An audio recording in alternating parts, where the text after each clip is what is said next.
kecakapan menjelaskan itu harus dilatih. Karena di antara kelebihannya Quran itu wal kitabil apa? Mubin, yaitu kitab yang punya kemampuan menjelaskan. Ini yang terakhir saya beri contoh. Terakhir ini penjelasan Quran. Dulu orang kafir itu cara berpikir itu begini, Muhammad, urusan kita ini banyak, problem kita banyak. Masa iya urusan yang banyak ini cukup dengan satu Tuhan? Kalau problem banyak ya Tuhannya harus banyak. Ada Tuhan pohon, Tuhan hujan. Ya kayak Cina itu ada Dewi Kuan Im keberuntungan, ada yang sial, yang pokoknya diurus yang banyak lah. Maka mereka bilang aja'alal alihata ilaha wahida inna hadza la syai'un ujab. Ini aneh, urusan banyak kok Tuhannya satu, ini aneh lah. Tapi Nabi secara sabar, dan yang diomongnya orang kafir, tidak anak Mahatali, orang kafir. Jadi nanti kalau anak Mahatali gak paham Quran kebangetan, orang kafir saja paham. Akhirnya Nabi secara santai, secara rileks memberi penjelasan gini. Kalau Anda menjadi buruh, kalau orang Arab dulu bilang abdan, kamu suka nggak punya majikan banyak, perintahnya beda-beda, semuanya memaksa kamu untuk nurut.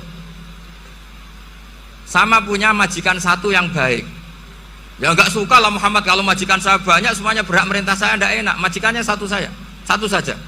Terus kata Nabi, Tuhanmu itu majikan kamu, kalau Tuhannya banyak kamu bingung, nanti perintahnya banyak. Akhirnya mereka paham. Dan itu segampang itu Allah memberi penjelasan. Darabahu masalah rojulan fihi syuraka umutasakisuna wa rojulan salamal lirojul hal yastawiyani masalah alhamdulillah. Langsung diberi analogi. Kalau kamu jadi buruh punya majikan banyak yang perintahnya beda-beda, kemudian jadi buruh yang majikannya satu, kamu milih mana? Ya milih satu Muhammad. Ya sudah, kalau Tuhannya banyak, perintahnya banyak, kamu juga bingung. Langsung menjadi faham. Nah, ketika ada orang tidak ikhlas, Nabi cara memberi penjelasan juga gampang. Misalnya saya dikasih uang Gus Azaim 1 juta, kemudian matur nuwun saya sama Pak Afif, aneh nggak? Saya ini orang aneh nggak?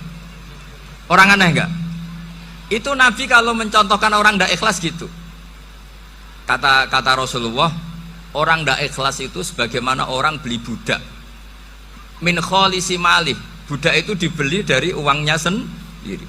Kemudian fa'amila hadal abdu, budak ini kemudian bekerja dan a'tohullatahu, hasilnya dikasihkan sama orang lain.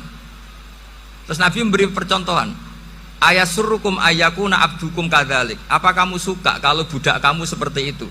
Dulu orang-orang dulu kan beli budak untuk disuruh bekerja, terus disuruh setor apa hasilnya. Jadi budaknya kamu yang beli, yang biayai. Kalau sekarang mungkin nggak ada budak, gini lah. Saya nyuruh Zaid, tak kasih mobil, tak kasih bensin, tak kasih uang jalan supaya narik angkot. Hasilnya disuruh ngasihkan saya. Ternyata dikasihkan orang lain dan matur nuwun sama orang. Kamu suka punya budak seperti itu? Ya tidak suka ya Rasulullah. Ya ibaratnya seperti itu. Bumi yang bikin Allah, nyawa kamu yang bikin Allah, semua fasilitas dari Allah. Kemudian kamu menyembah selain Allah. Segampang itu. Dan Nabi telaten sampai dulu yang mayoritas orang kafir menjadi mayoritas Muslim, dan semuanya tanpa paksaan, la ikroha fiddin, karena qad tabayyana rusdu minal ghayy. Cara tabayana gimana? Yaitu punya kemampuan menjelaskan. Wal kitabil apa? Mubin. Ini makanya saya mohon lah, ini saya mohon semohon-mohonnya anak-anak ini kan kader-kadernya Mbah Samsul Arifin, Mbah As'ad, Gus Fawaid, sekarang Gus Azaim, semuanya harus punya kemampuan wal kitabil apa? Mubin.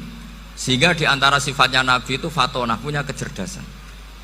Nabi itu gak pernah debat kalah, itu meskipun sudah terdesak gak pernah kalah. Pernah Nabi itu ngendikan la adwa wala tiarata, tidak ada penyakit menular. Ada orang yang mungkin kurang suka iseng, ada onta yang sudah gudiken dijejerno sama yang waras, ternyata yang waras jadi gudiken. Akhirnya Nabi diundang lah kira-kira gitu. Ya Rasulullah, kata engkau gak ada penyakit menular, tapi ini unta yang gak gudiken tak jejerkan yang gudiken ikut gudiken, berarti kan menular. Nabi santai jawab, faman jarrobal awal, lalu yang pertama gudiken ketularan siapa katanya. Wah kalau ini asli Nabi, ya sudah seperti itu. Jadi ngiranya dia menang karena yang gudiken pertama nulari yang kedua. Ternyata Nabi tanyanya lagi, faman jarrobal awal, yang gudiken yang pertama siapa? Oh ini asli ya maksud saya itu. Jadi Nabi itu gak pernah kalah. Karena Nabi punya apa? Fatona.